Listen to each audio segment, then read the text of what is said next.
आदाब नाजरीन, JKLE news में आपका खैर मकदम है। आइए नजर डालते हैं आज की खास खबर पर। मतलब बहुत सारे लीडरों ने भलेसा में कांग्रेस कैंडिडेट को सपोर्ट किया।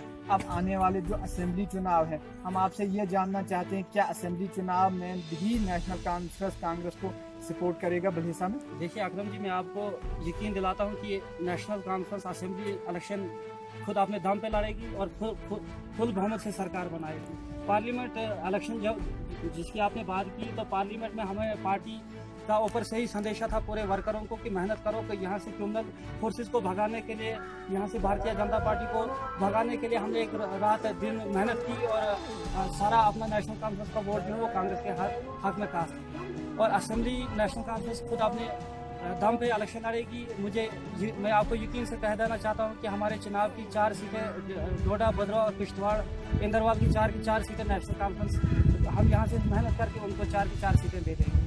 तनवीर साहब, क्या अगर पार्लिमानी चुनाव में भारतीय जनता पार्टी का कैंडिडेट था तो असेंबली चुनाव में भी भारतीय जनता पार्टी के कैंडिडेट होंगे, क्या उस दिन आप अकार्ड नहीं कर सकते? अब ये पार्टी का मानना है, पार्टी जिस तरीके से हमें ऊपर से हदायत करेगी हम उसी हिसाब से चलेंगे। लेकिन पार्टी का एक फैसला हो चुका है कि असेंबली इलेक्शन हमारी मतलब नेशनल कॉन्फ्रेंस की 54 सीटों पे नाजरे हैं, हम प्लस 54 सीटें जम्मू कश्मीर से मिलेंगे और हम खुद अपने बलबूते पे सरकार बनाएंगे। ये जो हालिया पार्लिमानी चुनाव था, इसमें कांग्रेस की लहर थी, क्या आने वाले असेंबली चुनाव में नेशनल कॉन्फ्रेंस चुनाव रैली से कोई सीट निकाल सकती है? यकीन से कह देना चाहता हूँ कि चुनाव रैली से सारी सीटें नेशनल कॉन्फ्रेंस ही लेगी। यहाँ से पिछली बार MLA इंदरवाल सोनी साहब एक जीता था कांग्रेस की तरफ से, वो लहर खत्म हुई है। 18 साल MLA इंदरवाल ने यहाँ के अस्पतालों पे आप नजर मारो, यहाँ की रोडों पे आप नजर मारो, यहाँ की मतलब डेवलपमेंट पे आप नजर मारो, MLA इंदरवाल फेल हो चुका है। तो लोगों का मानना है इस बार की नेशनल कॉन्फ्रेंस को हम यहाँ की 4 सीटें दे देंगे।